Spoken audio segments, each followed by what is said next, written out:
Hi, good morning. I welcome you all, to this session that Women in International Peacekeeping. I'm very glad to have you here with us. And my name is Sultana Afroz. I'm a former secretary to the government of Bangladesh.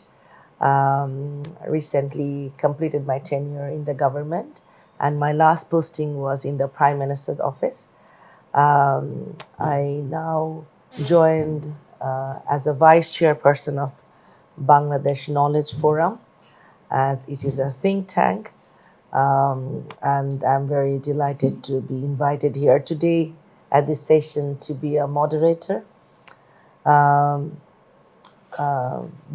has remarkable progress in many sectors, but also that even peacekeeping mission, Bangladesh did very well, and we're also sending women. So we will talk about it, but before we start to go into our detailed discussions, I would be happy to request Rebecca to introduce yourself. Thank you, Sultana. It's wonderful to be on this panel with you and Ambika. So my name is Rebecca Strating. I am the director of Trobe Asia, and I am an associate professor in politics and international relations in Melbourne, Australia. So thank you. Yeah, thank you, Rebecca. Now it's Ambika. I know you are from India and you have been doing a wonderful research work in your country. And I welcome you. Thank you. Also in Bangladesh and especially in this session. So please introduce yourself. Thank you, Sultana. My name is Ambika Vishwanath. I'm the founder director of KuberneIn initiative. We are a research center and think tank in India. And it's great to be here with the both of you. Beck, always great to be on a panel with you. I think this might be the first time we're on a panel together. So I'm very excited. And Sultana, it's a great honor to have this session moderated by you. Yes, looking forward to the discussion. So thank you both Rebecca and Ambika for your introduction. So we all know that women's participation in international peacekeeping is a great initiative. And you know that Bangladesh is doing really great.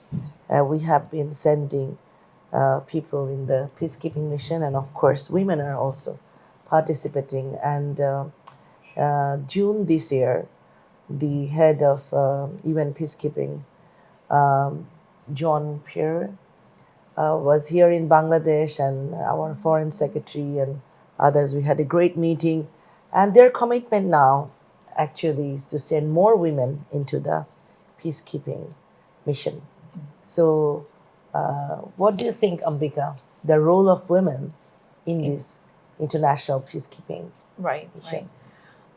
Thank you. I think the short answer to that is it's absolutely important to have more women in peacekeeping forces, but also at all levels of peacekeeping, whether you're talking about at the top decision-making level, so in this case, if the UN or other international bodies were speaking to the government, then who is at that table, who are making these decisions, but also all the way at that implementation space, right? So the peacekeeping forces themselves. And I just wanted to give a little bit of historical context over here is that India sent the first all-women police force contingent to Liberia in 2007. And this had never been done before by any country. And we've subsequently sent all-women police forces to other parts of Africa. And most recently, we sent the largest contingent of an all-women peacekeeping force to Abyei in Sudan. And that was earlier in 2023, right, in January.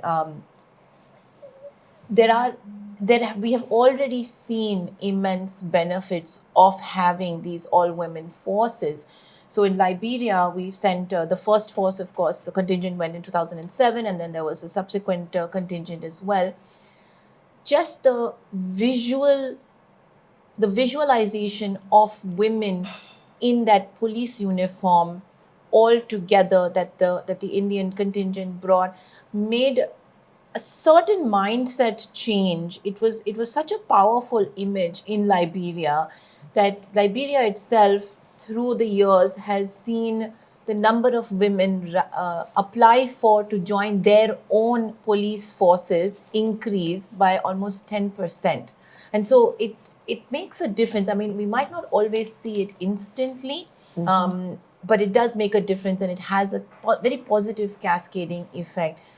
Other countries then subsequently, over the last 15 years or so, have also started sending all women, either police forces or peacekeeping forces in various capacities, to countries around the world that have needed them on the request of the UN. This has helped, and again, the positive effects here are on, you've seen the reduction in rape cases, in conflict areas. You've seen the reduction in trafficking of young girls and boys, but more often than not young girls as well. And so the effects of this are very clear. So you have to have women on the ground as well, to be able to actually achieve a much more sustainable, lasting peace. And so all countries that can should be able to contribute to this. Yes, you are absolutely right. And I really would like to thank you, Ambika, because, you have shared your experience, what India is doing, sending this police force. And so it's Bangladesh, India, and many other nations are sending women in the peacekeeping. But the UN mission, they said that we have to increase the number of women there. And I would like to ask Rebecca that, internationally or nationally, there are also some challenges for this peacekeeping, issues. It's so important for each of our, nations. So what is your idea? What is your observation? If you can tell us and share your ideas and thoughts on these issues. Absolutely. And I just want to underscore Ambika's point about the importance of women in peacekeeping. But peacekeeping, international peacekeeping, exists in a much broader kind of ecosystem. And when I see photos from, say, the G7 or meetings of the G20, the first thing that strikes me about those photos is that it's almost always men. Men in those photos of leaders. And so we can talk specifically about peacekeeping, but we also need to remember that political representation at the top of countries is really important. And we can see, particularly across our region, whether we want to call it Asia Pacific or the Indo-Pacific, that many of these countries are led by men, and that can be an issue in terms of how these countries might do things like implement women, peace, security policies, whether they turn towards, trying to implement feminist foreign policies. Like, we see that there are countries in the world that are looking towards feminist foreign policies, and Ambika knows more about it than what I do. But the point that I wanted to raise here is that, such approaches are not just about including women and having more women representation in positions of power, even though that is absolutely crucial. It's about asking a different set of questions, right? It is about saying, what is security? Is it just about strategic competition? Is it just about how many guns and bombs countries have and trying to tally them up? Or is it about people? Is security inherently about people? How do we connect the dots between national security on the one hand, which has often been very traditionally and conventionally defined in relation to defence? How do we connect the dots between that and what Ambika was talking about before, which is really about human security, about the security of people, much more generally on the ground, whether it's in conflict zones, which is where peacekeepers are working, or if it's just more generally. And we saw, there, if I can take us back a few years, that during the height of COVID, it was often women leaders who were producing really good policies in response to the COVID crisis in the region. So I think that women in peacekeeping is crucial, but women everywhere is crucial, and it's part of asking really important questions about what security is, particularly as we see things like climate change, natural disasters, those sorts of unconventional security challenges affecting the lives of people a lot more in our region. Great.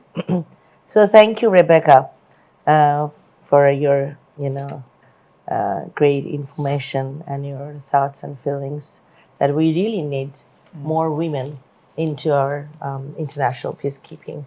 So I would like to thank you. But my second question to Ambika. Ambika, you were also giving us information how India is really concerned about sending women in the international peacekeeping. But also we came to know that the U.S. Peacekeeping mission, they have their commitment to get more women in these to join this mission, but the number is not enough. And you already mentioned that we don't see also in the top position, decision making position, in this kind of mission. So of course, I believe there are some challenges. So do you think this challenge is that we need to create more awareness, or is a policy issues, or you think there is not a role model to follow, or is there any social barriers or a cultural barriers? What do you think? Like, how can we really increase our women participations in these international UN peacekeeping? Yeah, I don't think we have enough time to answer that question at all.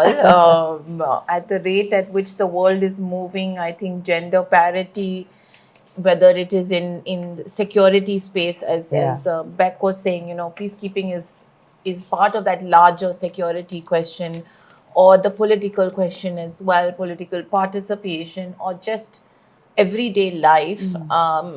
Right now, our to achieve some sort of gender parity, it's going to take us 140 years, right? So half an hour is not enough to unpack this question. But I mean, the short answer to what you asked is yes, there are challenges, there are cultural barriers, there is a historical patriarchal mindset that is also a huge barrier. But there are ways of overcoming this, and I think there are. One is what Beck was already touching upon, right? Is much more representation at the highest levels, so that again, that visibility makes a difference. You see more women in those pictures, you think that I can also get there, right? You see more women, as I mentioned, in Liberia. The Liberian women saw the Indian all-women police force, and it made a difference to their system of having women join the police force. Visualization, of course, but that's not everything, right? It's not just that's going to. So you have to create institutional frameworks. You have to create an institution that allows for change as well. The 1325 WPS was one of these kinds of frameworks, but it was put together in the mid 90s. Does WPS make sense in 2023 and going forward? To a certain extent, yes, but not anymore. I think the WPS as it stands today is lacking. We need to do more than just what is. We cannot just say, oh, we'll rely on the 1325 from 25 years ago. We need to add to that. Some countries are doing it by creating a feminist foreign policy. Is that enough? Again, I don't think so, because if you have, if Germany or European countries have a feminist foreign policy, it makes sense to what they might be able to achieve. But that doesn't make sense to India and Bangladesh or even Australia. So we have to contextualize and understand what our specific barriers are, and create both a top-down and a bottom-up approach.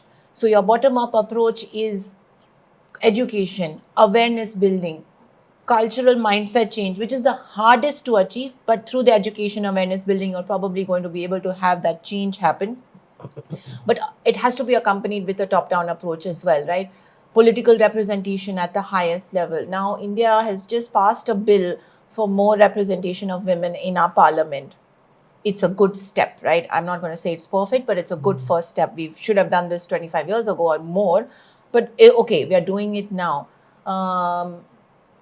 political representation, but also representation in political parties, right? You can't just have women in the parliament or at the prime minister's office or the president's office, your political parties, your other systems. So it has to happen at both ends for that change to really be faster than 140 years. I mean, what is 140 years?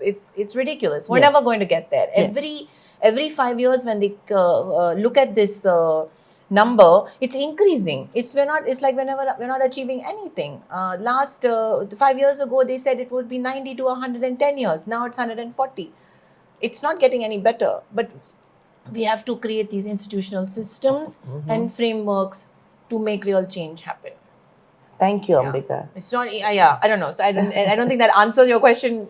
No, but of I'm course, sort of trying to get there. You have really tried to, put the reality and how can the top-down and bottom-up approach can really help us to solve this kind of challenges.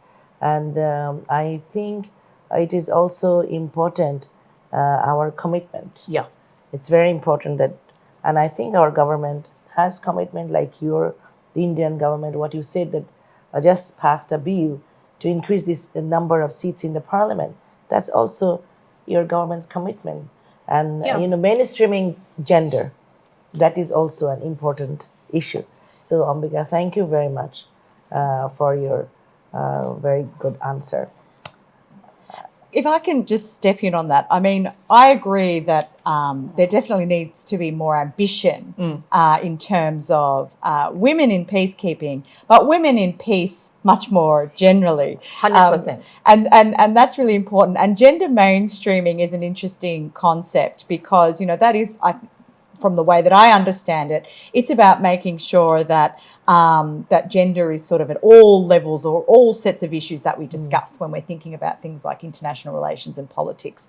But I think one of the real risks is that governments or policymakers can tend to pay a bit of lip service to gender. And I think that's where perhaps, and Ambika knows much more about this than me, but that's perhaps where the Women, Peace, Security 1325 got a little bit stuck as well. Like that idea that it's something that became something that states and representatives could reference in declaratory policy, in speeches, can talk about. But the real hard part is the substance of implementing these ideas through all levels, bottom up, top down. And I think that in peacekeeping, this is particularly important because of legitimacy. Like from my understanding of peacekeeping operations and state building operations, a lot of them, because there's that relationship between international peacekeepers and state builders on the one hand and local populations, that relationship between the local and the international, getting that right is really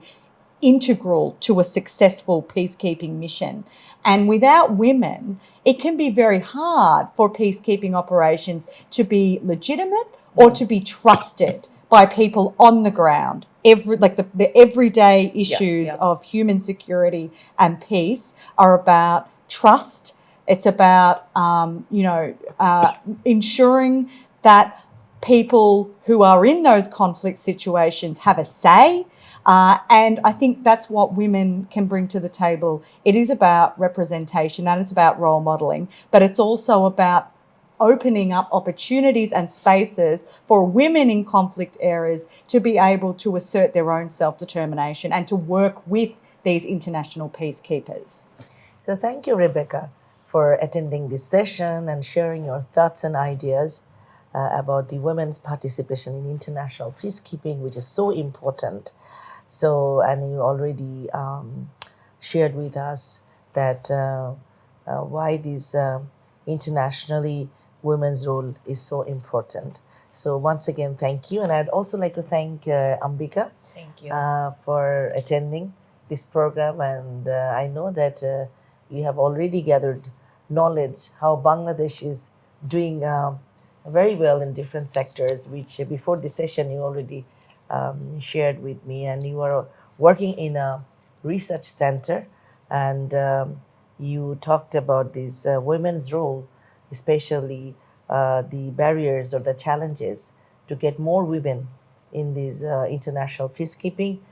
So I would really like to thank you for sharing your experience and thoughts with us today.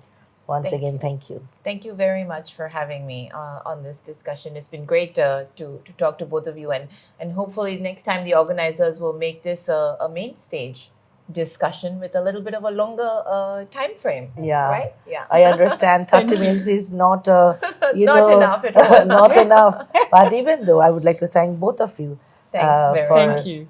Your experience to share with us. And I hope it will be, good for all of us to know. And thank you for your wonderful moderation. Thank you so much. Thank you. Thank you Okay. for having you here.